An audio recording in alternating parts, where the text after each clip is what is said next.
So we are beginning. So this is Les, and so you want to tell us a little bit about your purpose and function, Les? Yeah, I'm one of the volunteers for the Voluntary Human Extinction Movement. There's millions of them. I manage the website and also host information booths and that sort of thing. And this is an example of what I do as a volunteer. Yeah, I guess all conversation is a good idea. I'm like-minded in the sense that I don't have much regard for human beings, but I have even less regard for nature itself. There's more targets on my list of let's insult a lot of things that need insulting in terms of their poor performance over time, let's say. And so we might agree that human beings have made a mess of having intelligence. Maybe we would agree because they're basically a selfish monkey and they really just can't get past their own selfishness. They can't do the big idea thing. They can't do the vision thing. They can't do for the future thing, obviously. I mean, they have their own children in debt. You know, I mean... That appears to be the problem. The lack of empathy causes all of that. You know, we've got the potential, we're just not... It's not happening. Just as a technical feature, now I hear the word empathy just because I always have to have these conversations with people about the value of suffering and the value of pain and all this kind of stuff. When I always think, when I hear the word empathy, I always want to change it to a lack of understanding. Okay. Because empathy is made of understanding first. You have to understand a situation before you can have empathy. And the only reason why animals don't have empathy is because they don't understand. Right. If a lion could understand that it's causing pain to somebody else's children, it might say, well, I don't want to do this anymore. You know, okay, I'll eat oatmeal. I will. I'll try. Might. I don't know. I might make a rational decision. Well, you know, there's plenty of antelope out there. What's one fewer... Well, we know the average human might draw that conclusion, but I'm just saying the function of intelligence, no matter what organism it would be in, we would expect it to have the same effect. So I could argue that if Tyrannosauruses got intelligent first, they would be in much distress about their physical formation. And they would say, look at us, we're horrible, we're disgusting, and they'd feel terrible that, what do you mean, we torture things by function? I mean, this is idiotic. We have to change this. I mean, let's do the pinky drinking tea thing and eating biscuits, and let's not do this horrible torture thing. So I just think, I think to presume intelligence wouldn't be able to realize, you know, its own form sucks, or is lousy, or is inefficient. Right. I think that's the very function of intelligence, would be to inform you that your function is insufficient to the purpose. But then our intelligence could also rationalize it so we don't have to worry about it anymore. We go into denial and go, well, it's okay. Yeah, I guess my argument would be is that's not intelligence then. That's scheming, or that's lying, or rationalizing. Rationalizing. I mean, rationalizing, I guess, wouldn't be, in my opinion, a form of intelligence. That would be kind of a form of anti-intelligence. Okay. A form of ignorance, let's say. Right. Willful. Ignorance. Yeah, it's a wrong answer, and it's a wrong answer for a selfish purpose. Right. So I guess I would say I can't put that in the category of an intelligent thought. That would be in the category of some other kind of thought. Seems like our intelligence is what's gotten us into all this trouble. Well, just the fact that we've used it, like you said, if we applied intelligence, fairly, with discipline, carefully, fail-safe kind of ways, always looking to the long-term impact, doing the basic procedures that you would say, this is what you do to have a good performing nuclear plant or something, versus, Homer Simpson. So yes, Homer Simpson with the intelligence bomb is dangerous, but let's say Carl Sagan with it might not be so bad. Right. But the end result, we still have that nuclear power plant, so... Well, I'm just saying that theoretically, I guess you could argue that you could come up with a system that could be fail-safe in the sense that you could make a statistical calculation and say, yes, we have backed up and redundantized everything so many times that the likelihood of failure is 1 in 1 zillion hours or something. Right. So it's just that it'd be very expensive, and we don't want to spend the money. would we decide not to continue creating more of us if we were that using our intelligence? Well, I think we already are, right? I mean, the smartest people on Earth are having fewer and fewer children, and the dumber are having more and more children, right? So, I mean, the only people who are sustaining human existence, technically, I mean, technically you've already won the argument, okay? Because most people have less than 2.3 children, right? So 80% of women have less than 2.3. So it's only that 20% that are creating the whole population bomb. It's only the lesser, there's one group of people that have a lot of kids, and the majority of women have very few, one or two. But even that, the momentum of population growth is so great that even having one is too many. The intentional creation of one more of us by anyone anywhere can't be justified today. Yeah, I would certainly agree with you that we don't have time for doing it slowly. But I'm just saying that technically we're already on a path. Yes. If we just stopped the 20%. So I'm just saying the majority of people are already acting as if they understand. We know they don't understand. They're not doing it on purpose. But I'm just saying they're already acting as if they understand we're at peak population. Uh-huh. Well, way past peak. Sure, yeah. Way into overshoot.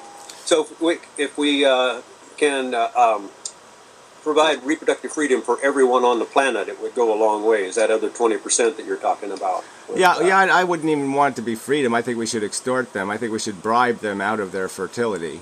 You know, so I would be more aggressive in realizing that their stupidity is rather profound, and you're probably going to have to spend some money to get them to do the right thing. You know, you're going to have to bribe them out of it. Possibly so. But when we start making economic incentives, we target a demographic that's the poorest people.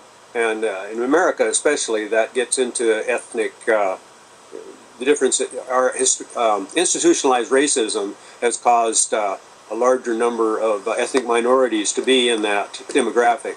So yeah, it might be a good idea to pay people to, say, get a vasectomy, but the rich people won't be motivated by that. Well, like I said, we've already won the argument with them. They're already not reproducing at maintained population rates, so they're already out of the game anyway. They've taken themselves out of the population game. So in a sense, like I said, if you just fix the 20%, over a 1,000-year period, you would decline in population to nothing if everything stayed the same in terms of the demographics of understanding. So if people remained the same, if they had the same understanding of what they want out of their life, which maybe isn't 4 kids, you know, you would end up with no population after 1,000 years. But obviously, we don't have 1,000 years to play around. Yeah. And each new person is going to have a life that includes a lot of suffering. So it's kind of the antinatalist idea, isn't it? That we shouldn't create another one just to suffer. Yeah, well, that's our focus. Like I said, I was trying to figure out exactly, you know, we end up with a similar conclusion. We get there through different reasons, right? So it's like you can be a vegetarian because you think it's healthy for you, right? So there's some vegetarians who are health nuts, and then there's vegetarians like me who are suffering nuts. So I would be in the suffering category, and everything for me is just a suffering equation. So I can't make a distinction between a suffering human and a suffering primate, or a suffering wildebeest. So for me, the problem is nature itself. I mean, if you know, I was reading in your paper, it said natural perfection. Okay, that's a quote from your writing, and I was just a little. I'm just saying that's probably a good subject because I can't find any of that natural perfection. I mean, you know, don't remember using that term. Huh? I don't remember using that term. That sounds kind of. Oh well, I'll go with that. well, I'm just saying that there's a general tendency in the theme that is nature's better than stupid humans. Yes. Right, and so from my perspective, though, that's why I actually turn the word life backwards and call myself an Efilist now, because I'm not just antinatalist. Right. I'm just not against humans procreating. I'm against all life procreating. It's just a bad news. It doesn't go anywhere good ever. So even though our end result is the goal is the same, eliminating humans, or you're saying eliminate all life, but you know, we're one species out of the entire biosphere. So the reason I wouldn't go that far is to say that one species out of tens of millions doesn't really have a place to decide for the rest of them. We can decide philosophically, but to actually do it would be going too far. Well, let's maybe use the analogy. Let's say you're on a bus. Who do you want driving the bus? Okay, the imbecile or the guy who actually has worked on buses for 50 years and knows everything about buses? Well, yeah. I mean, we're the smart guys, right? If we leave nature to the dumb animals and dumb forces, I mean, aren't we just advocating all responsibility? We're saying take the dumbest guy and put him in the seat, or don't put anybody in the seat. Just say let the bus crash, okay? And you're saying that's a responsible duty of a human? No, I'm saying humans have a responsibility to clean this mess up. Well, we do have a responsibility to clean up the messes that we've made, for sure. Yes. Well, I mean, I'm just saying a mess is a mess. It really doesn't matter who made it. Okay, if nature made it or we made it, it's irrelevant. There's a mess and it needs cleaning. And I don't know how you can rationalize thinking about planet Earth without humans and saying this is a wonderful planet. Okay, I mean the average sea turtle. We could just use I could go through a million different animals and just say, look at the attrition rate. For every adult lion, 10 cubs are killed. Okay, for every adult sea turtle, 10,000 baby sea turtles are vivisectioned. For every octopus, 150,000 baby octopi die. It's happening right now in my yard. I've got 4 robin's eggs, and it looks like only 3 of them have actually made it. And pretty soon they're going to be cat food.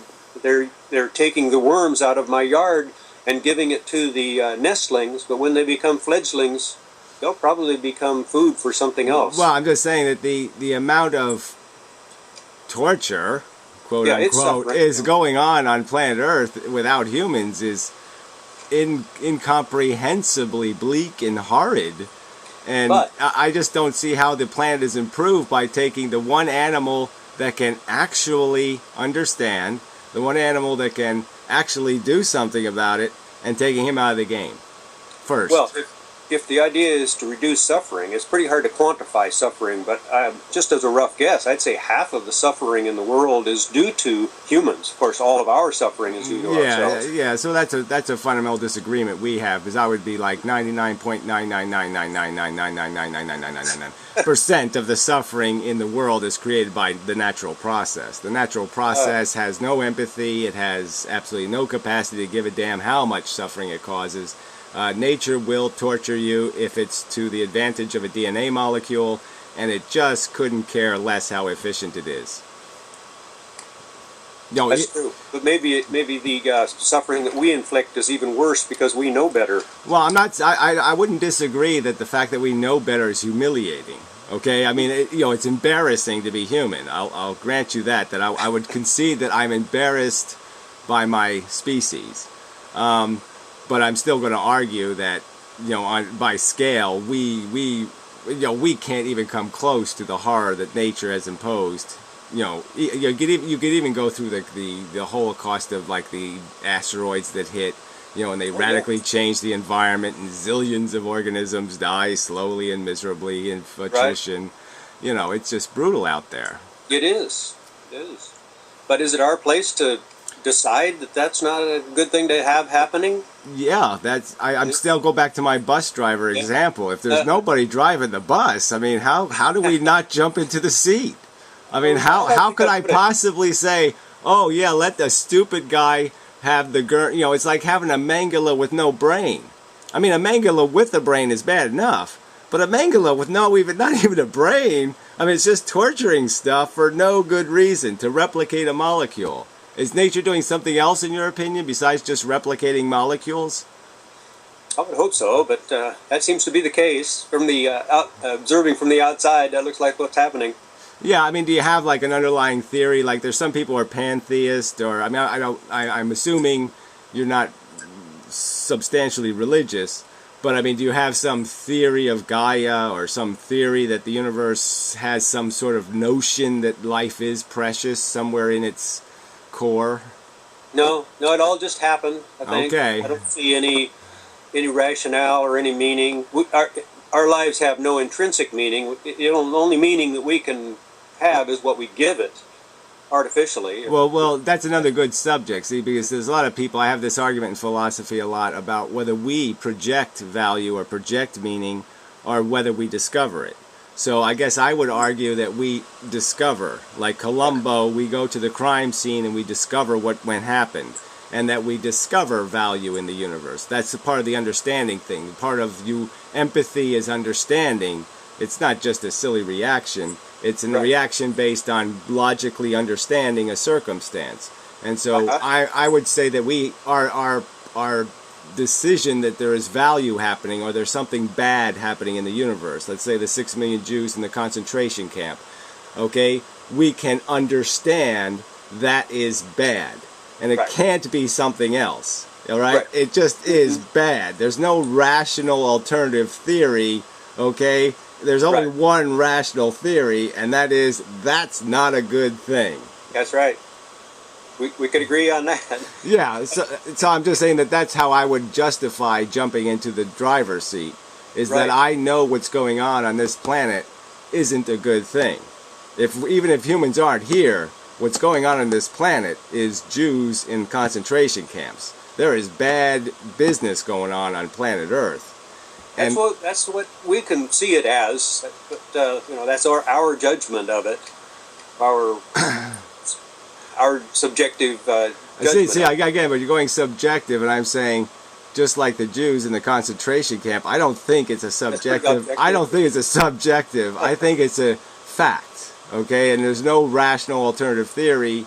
So until there's a rational alternative theory, no, this is a fact. And if not acting is acting. You can always argue, going to a default that is dumb, again, you know what I'm saying, is the same as choosing the dumb answer. I mean, so not making a choice or not acting is acting. So what should we do then? Should we precipitate a nuclear war to wipe out life, perhaps? Yeah, well, you do it in whatever the most humane way possible. So I would obviously have the voluntary cessation of procreation as the first option, reduce the population substantially, take out all the highly sentient organisms first in a graceful as possible manner, and then, nuke it from space, crash the moon into it, whatever you have to do to turn it back into photons so it can't cause any trouble. So Mars, there's a lot less suffering on Mars than there is on Earth. Exactly. I use the example all the time. I say nobody's missing the Martians, nobody's missing the Venetians, right? And look at what they've gained. No cancer, right? No depression. I mean, they're way ahead of us, right? On all the statistics, they're way, way, way ahead of us. They don't get to hold a baby and... Oh, yeah, well, that's just, exactly. Wow, I miss that every day. Like, every day I always have thoughts about I just can't wait to hold a baby. Yeah. I just can't. So, gee.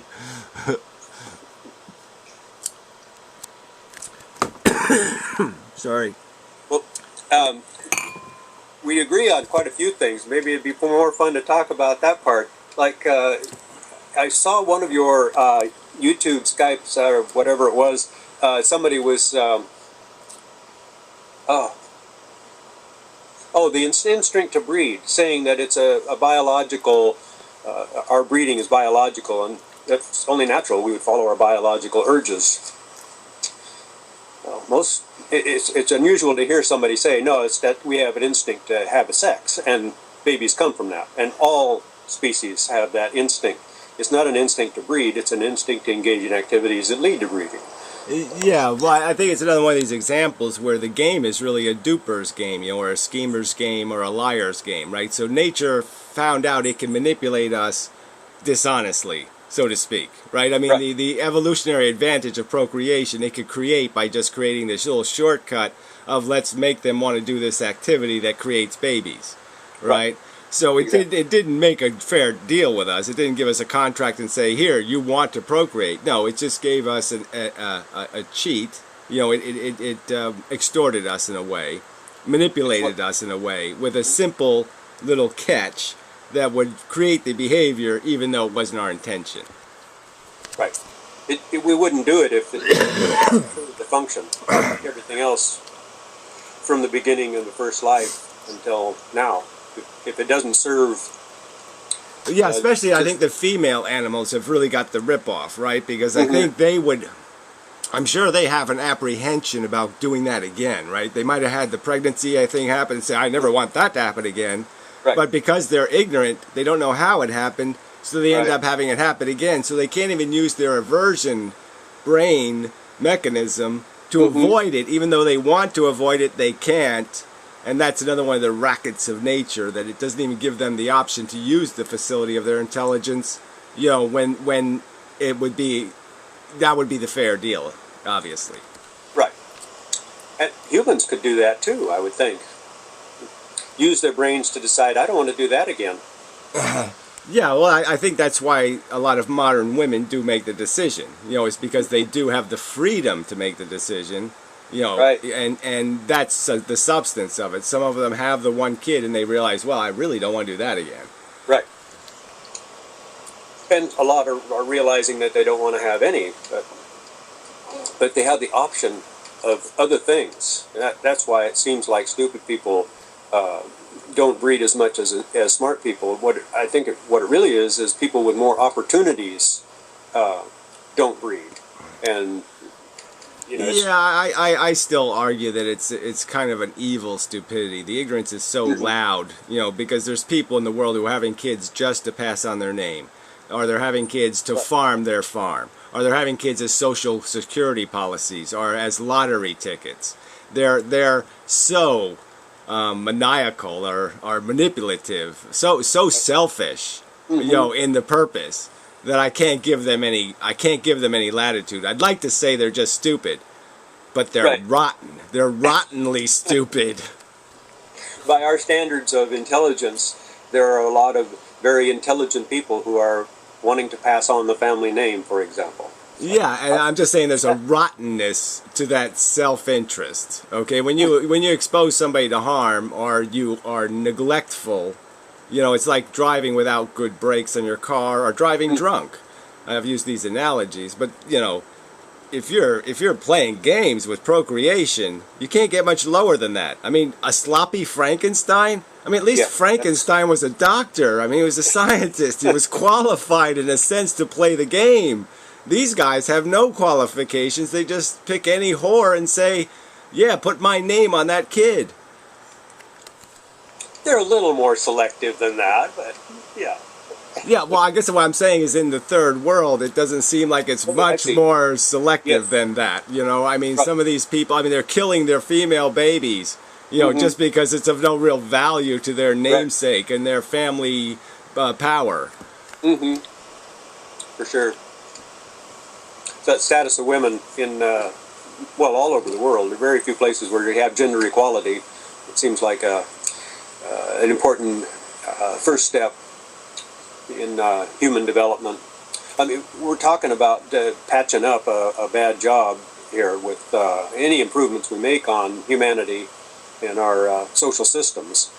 But it seems like on our way out, we do have an obligation to do some improvements. Yeah, I call it graceful exit, and the same, you know, the idea would be to dance, you know, exit stage left in as graceful a way as possible. But yeah, we always should be living, you know, like I said, really the subject isn't dying, the subject isn't extermination, the subject is valuing, okay? And so that valuing of the dignity and the capacity to be harmed of the sentient being affects all of these subjects. You know, it affects everything you do every single day. You know, our relationship with China, our relationship with some South American country that allows its children to go crossing borders and all this other stuff.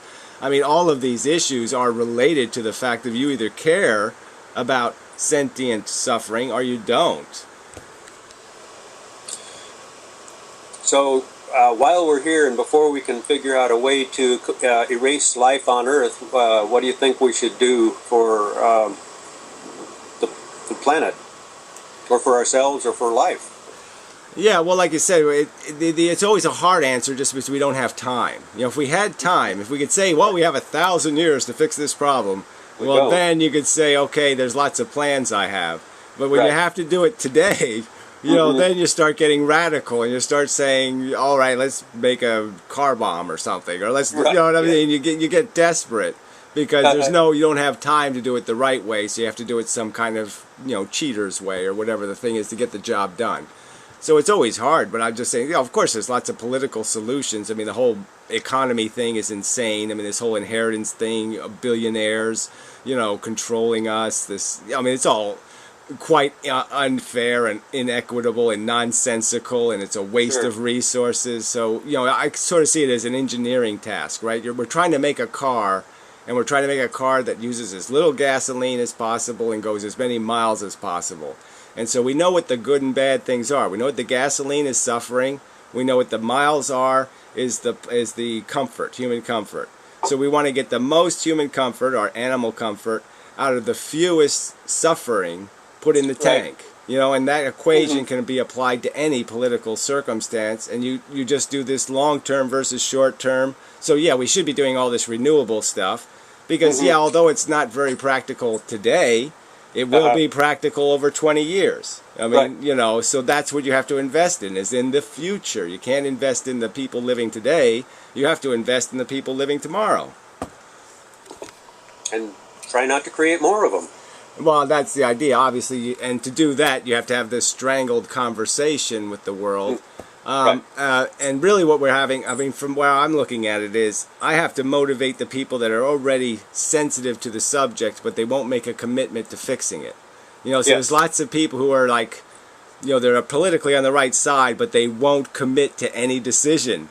And I'm just saying, this is fixable. We know where the problem is. The problem is in the ignorant third world, right? If we educate them and civilize them, they will reduce population. And even if we extort them, we can fix the problem. So let's fix it. But that's fixable. It's doable. But you have to motivate people in a democratic process to act. So even though we have the majority won't act. I just had an information booth at a street fair a couple of days ago, and mostly the people who were already convinced were the ones who came to the booth, because it has a banner over it that says, "Thank you for not breeding." And people who weren't interested in it just kind of passed it by. So most of the time I was preaching to the converted and giving them meritorious service award for not breeding, and making them feel good about saving 20 acres of potential wildlife habitat, because that's our footprint. So, and somebody said that what we really needed to do was give vasectomies where they're needed the most. And I suggested the balls would be the best place, but he meant India and South America. Yeah, I don't know if vasectomies are the solution, obviously, because it's like it's like a feral cat problem or a feral deer problem or something else. It's the does that produce the babies, and so one rogue male can impregnate 1,000 women. So we got to snip them. Well, I'm just saying getting the male snipped isn't going to fix the problem. I'm just saying that. I see. You know what I'm saying? It's a reproductive issue. It's always 100 times more. Well, not 100 times. That's an exaggeration. But it's 85% more effective to sterilize a female than to sterilize a male, because one fertile male, can just spoil all of your efforts. You leave one fertile male behind, and it's like Adam and Eve, right? You just broke the game. They'll just do it all over again.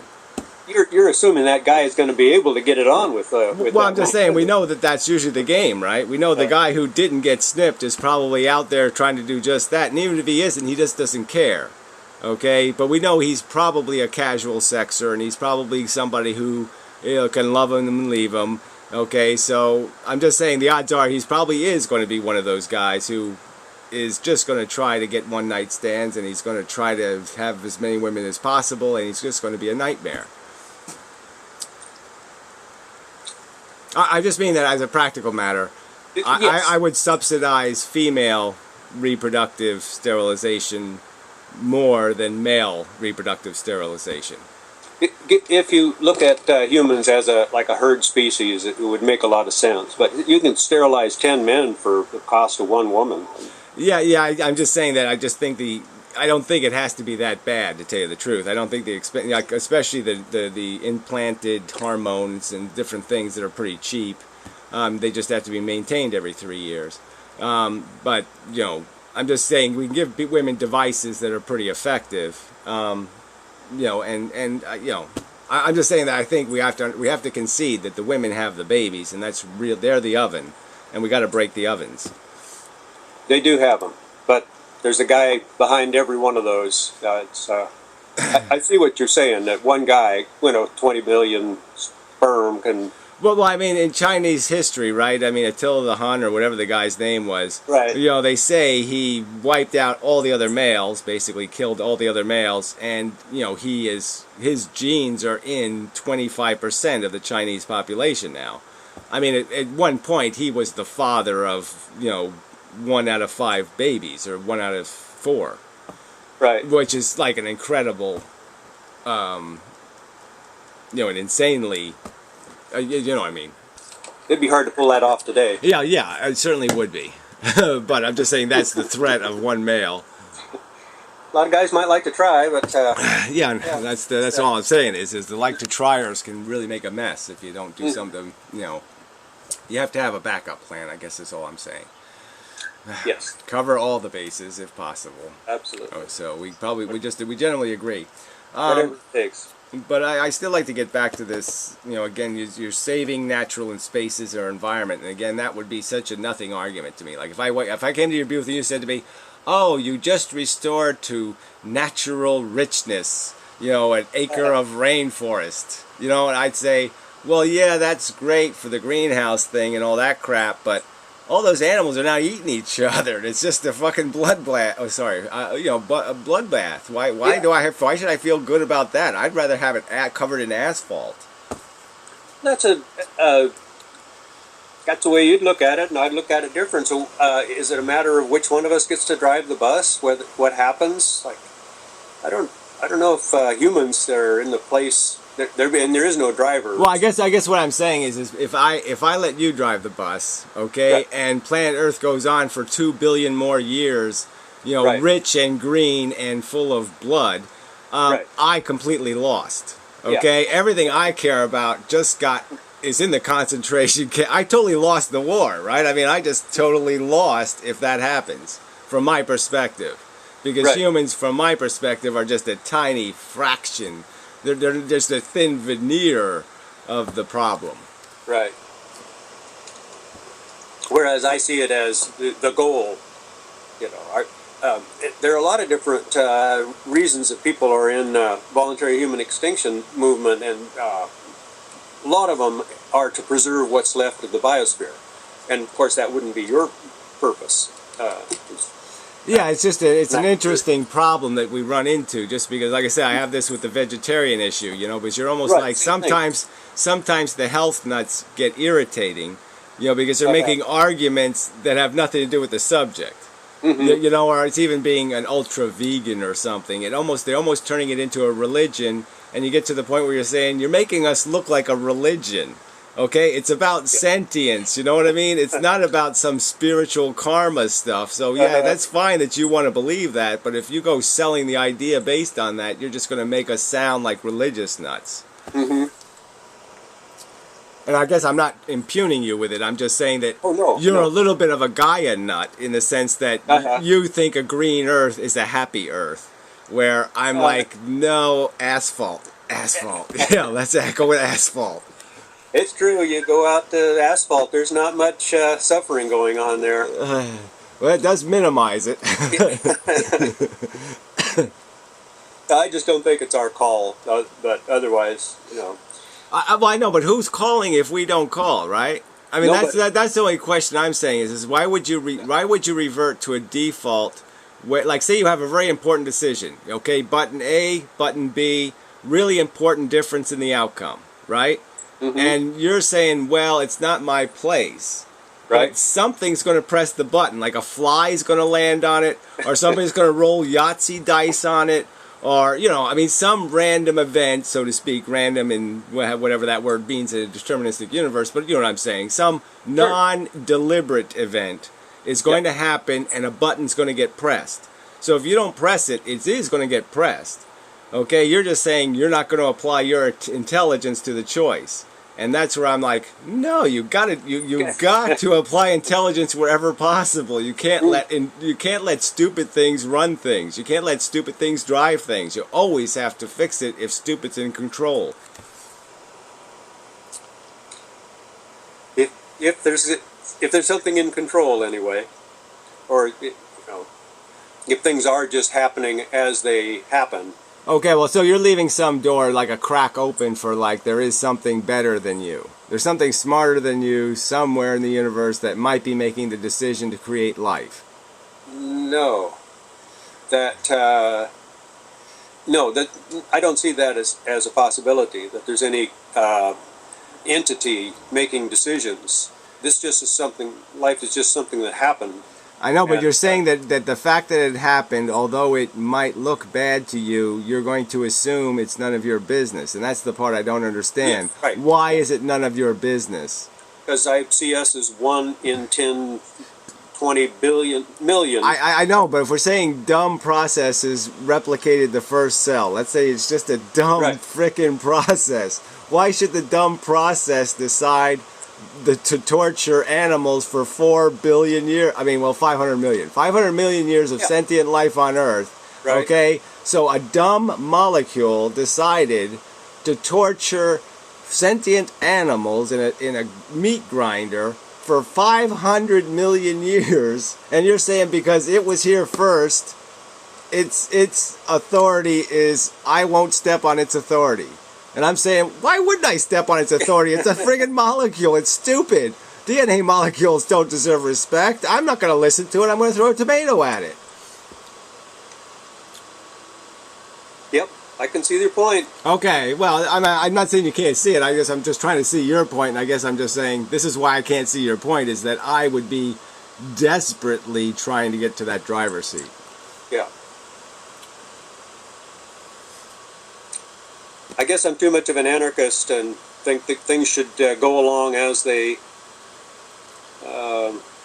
I'm almost anally the opposite way, in the sense that I hate chaos, I hate anarchy, I hate the word. The word even grates on my senses.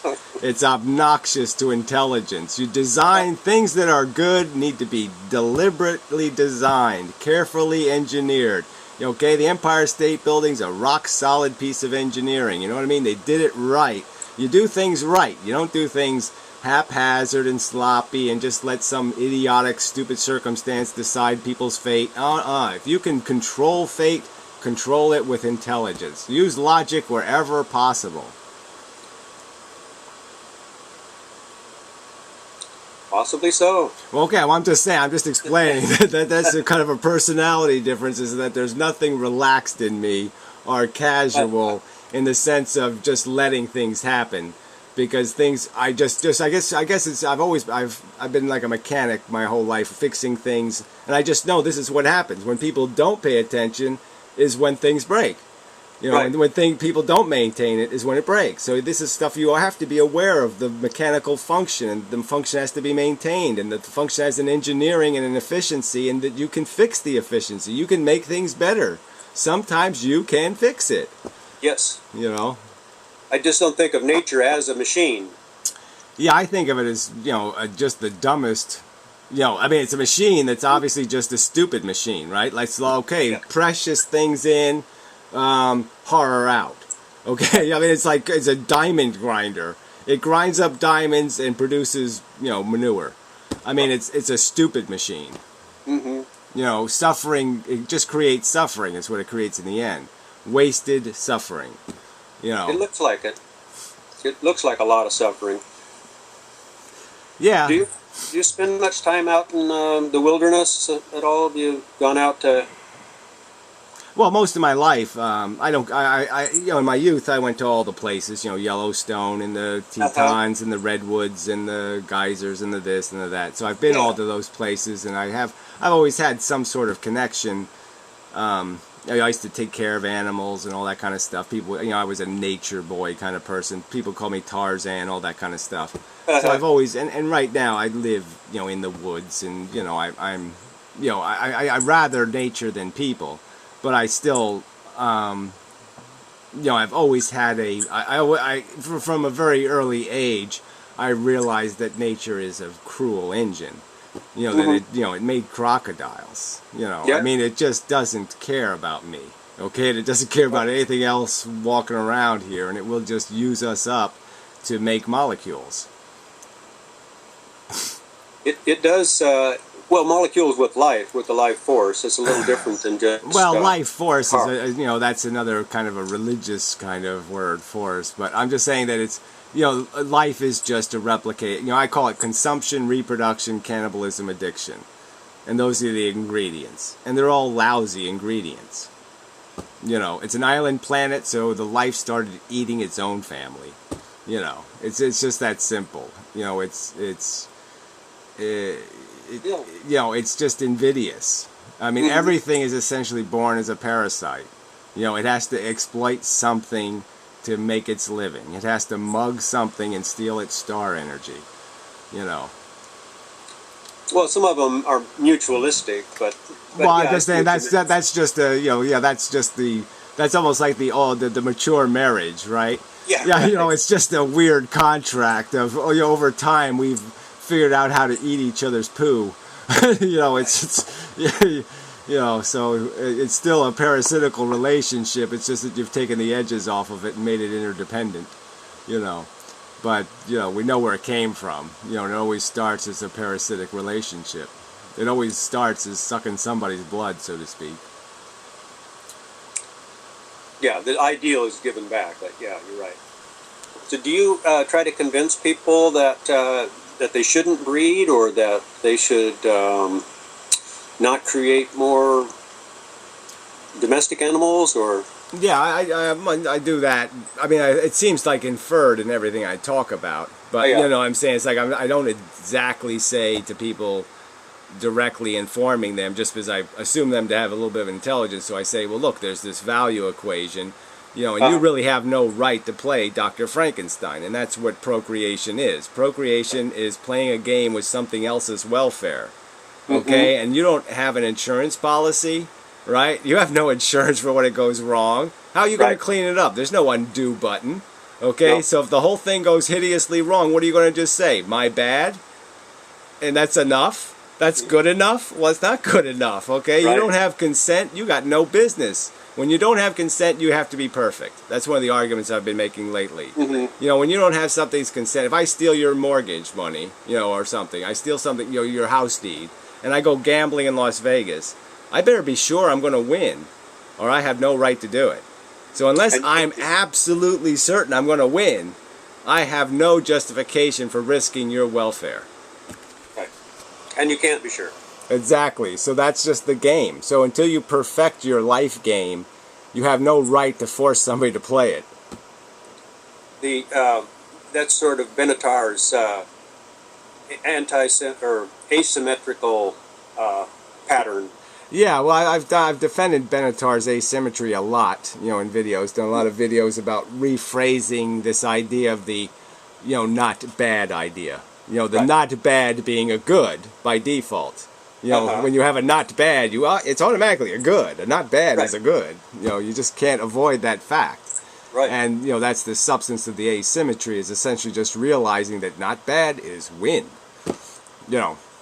It's interesting to see people trying to refute that. I was reading Christine Overall's "Why Have Children?" the ethical debate, and she was trying to say that it was like, if there's a poison M&M in the bag, and yet there's hundreds of good ones, would that stop you from reaching in?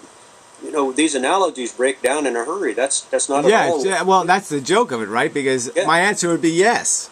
Okay, I mean, I don't want an M&M bad enough to risk like malaria or something. Like one malaria M&M or one Elephant Man. I become the Elephant Man if I pull that bad M&M for an M&M.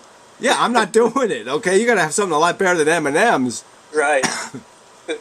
And I would argue that the average person's ambitions are so silly. Their ambition is, I want something to love me unconditionally. I need unconditional love. I have to have a child who can unconditionally love me. Like, that's a logical concept. Like, somebody should actually unconditionally love something. No, I guess if you're going to love something, it should be conditional. They shouldn't be axe murderers. They shouldn't be selfish, awful monsters. You know, they should actually earn your love. Mm-hmm. You know, I mean... Mom still loved the axe murderer. You know, they're just so, you know, that's just so ignorant. And you're just like, wow. And it's short-sighted because people think I'm going to have a baby or I'm going to have a child, but they're not. They're going to have an adult eventually if things work out. Exactly. It's going to be a full human being and it's going to die, and it's going to do all of these things you haven't even done yet. So here I haven't even died yet, and I'm going to assume that it's okay, that the experience is going to be just fine, and I can impose it on somebody else. I haven't even done it yet, and I'm going to impose it on somebody else. I mean, that's kind of rich, right? You've never jumped out of an airplane. Yeah. And yet you're going to assume that you know what it is, even though you've never done it. Well, you can't know what it is until you do it. That's one of the arguments for... Well, I mean, it would be certainly one of the arguments you could make is that you have no right to procreate until you've played the whole game. Right. So yeah, you can't procreate until you're dead. Okay, yeah, so put your seed away, and then after you're dead, you can procreate because you can't. Right. But you can't do it until you do the whole game. There was somebody debating you who said that his life was really good, and his children were also having a really good life, and you'd said, well, yeah, Fukushima operated great for a long time, and then all of a sudden it didn't. So you're saying that whole time was worth it? I thought that was a pretty profound comeback on that. And as Benatar points out, you know, we remember things a lot. I mean, his life can't have been roses the whole time. He's 50 years old. This can't happen. Yeah, I guess that's part of the psychology of it, is that, you know, how a mind works, because my mind was always risk averse. You know, I mean, my whole attitude was always kind of, I wasn't a shiny penny kind of guy. I mean, you couldn't just seduce me with, you know, some simple, we're going to go somewhere and do something and it's going to be great. I'd say, well, what do you mean it's going to be great? Explain to me what it is we're going to do first so I know what I'm in for, and I'm not too sure your judgment is all that great, so you saying it's going to be great, well, bungee jumping isn't going to be great for me, so no, let's not do that. You know, so I was always more risk averse, and that's sort of the irony here, is that this part of this is psychology. You know, some people are just so compulsively living, you know, for their ambition. Their ego is so strangled. They need to accomplish. They need to have. They need to get somewhere. You know, and other people are just saying, no, I just don't want my flowers to die, and I don't want my house to burn down, and I don't want the lawn to die, and I don't, you know what I'm saying? They're just trying to keep what they got, you know, and they're appreciative of what they have, and they really don't want the gravy and the desserts and the, you know, they don't need the shiny city on a hill. They just need a reliable roof over their head. That's not how humans operate generally. We're always striving for more. How we've gotten to where we are today. Yeah, well, I guess I'm just explaining why this subject is always difficult for me, because I didn't have to be convinced. You know, no one had to make the argument to me. I just observed it from living. That, yeah, this is no way to do anything. This is no way to run a railroad. But everybody's doing it. Yeah, well, of course, that, you know, yeah. You know, you go back to your mother, if everybody's running off a cliff and, you know, does that mean you should do it? You know, and then, you know, that's always the duplicity, right? When it's what they're for, then you're supposed to do it because everybody else is doing it, and then when it's what they're against, you're not supposed to do it because everybody else is doing it. Yeah. Yeah. Never appealed. You know, and never the standard shouldn't be that they should have to logically justify it. Because that's another thing I sort of play a game with, is I ask people to give me one paragraph explaining why you're entitled to have a kid. Just write one paragraph explaining, and don't use the word I want. Okay? Use some other explanation for why you're having a kid besides I want. For the sake of the child to have all the experiences that we have. Yeah, well, I'm just saying that would be easily defeated by the, well, what if he has muscular dystrophy? Then it's not the experiences you had, is it? Right. It's some other experience, so you really don't have control over that, do you? So that doesn't work, you know. But I guess, you know, good effort. I'm just saying that that minimum, they won't even do at least you tried to answer, they don't even answer, most people. I can't even get them to do it. No, it's, in fact, there is the fallback. It's like some things you just aren't logical. They're just, they're beyond that. They're more spiritual and so on. In other words, I haven't a fucking clue as to why. I just want to do it. Yeah, well, it's that whole selfish thing versus, like I said, an I want just can't, in the context of the game we're playing, Lifeboat, we're playing Lifeboat, I want just doesn't work on a lifeboat. Mm-hmm. You know what I'm saying? You have to appreciate that all the other people are going to be affected by what you want. Right. And it's just, it's disappointing that people can't even get that little bit of philosophical depth. Where they even recognize they're on a lifeboat and the other guys on the lifeboat want to live too. Mm-hmm. That's the understanding or empathy that we're started out with. Exactly. One of the ways that I have tried to bring this out is to ask what the percentage of likelihood that civilization will collapse within the lifetime of a person born today if we don't make changes. And most people say it's a pretty high chance that it won't survive very long, the way we're going. And then it's what are the odds that we will do whatever's necessary to keep that, to change. And those odds are fairly low. And then how great would the odds have to be that a person created today would not suffer horribly in the future? Adding those three things up, probably, if people were making a logical decision, would say, well, yeah, the odds are against it. Yeah, it seems all pretty bleak. I mean, obviously, it's a horrible equation because even us, we have a certain unwritten agenda, which is changing people so radically that they would be capable of creating a good world. You know what I'm saying? If you get people to all voluntarily go extinct, then you've actually created human beings that probably will be worth saving.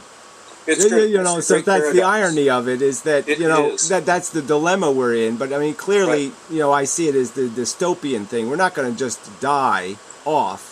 Right. We're going to die slow and hard. AK-47, gang war, nuclear poisoning. It's going to be a horrible world we're going to be sentencing those people to live in. Quite likely, yeah. So I mean, it's really important not to fail that way. Right. You know what I mean? Failing is okay, but don't fail catastrophically. And it seems the human race is bent on doing exactly that. Let's just see if we can fail as bad as possible. Yes. We're doing it. Yeah. At the information booth that I have a sign that says "Visualize voluntary human extinctions." People often read things out loud as they go by, and I'd say, "Well, it's better than the involuntary human extinction, don't you think?" It helps them engage in the conversation. Like, yeah, I guess so, because I think people are mostly aware that what we're doing is bringing about some pretty horrible changes, even though mostly they deny it because they have to in order to live. Yeah, well, it's sort of an obvious circumstance. I mean, the universe is going to consume the Earth eventually. Okay, the universe is going to consume all the matter. It's going to particulate it all. There'll be no remnant, not even a tiniest of remnants left behind. It's all going to be thermodynamically consumed. And all you're doing is saying, well, should you die gracefully or should you die badly? Should you leave that last generation hanging? Or should you help them out? Should you let people die of slow heat death? Where the planet gets too hot over a 100-year period and they all die in a miserable exposure kind of way in a bleak, horrible world? Or should you just do this gracefully? You're so negative. Yeah. Well, that's all there is, to tell you the truth, right? I believe in negative and less negative, right? I mean, there's a whip and less whip. But there really isn't any carrots. The carrots are, like the Matrix says, there is no carrot, right? Like there's no spoon. Well, there's no carrot, okay? It's just whip and less whip. But we can believe there is. That makes it okay. Well, I give people the option. I'm saying I can argue either way. I'm just saying that if I'm going to be philosophically honest, that's how invidious nature is, that it didn't even give us real carrots. It just takes away the whip. We're such slaves that we say we win when the master didn't whip us as hard today. I won. I didn't get whipped as hard today. I mean, that's what we're doing. And it's just, wow, that's really fail, right? I had a great day. I got whipped less. Yes. You know. That's true. That's how we look at it. That's how we get through life. So. Yeah. Well, we have just about filled up an hour. Yeah, I think we did good. So maybe we can do this again and, you know, keep in touch anyway and see what kind of responses you get and I get from people and arguments and, you know, I'm for it anyway, you know. Uh-huh. Yeah, so good. Convince us we're wrong. Yeah, I say good work to you and keep up the good work. And thank you, you too. I certainly appreciate it, even though it's a little bit wrong-headed. It's okay. Of course, yes. Yeah.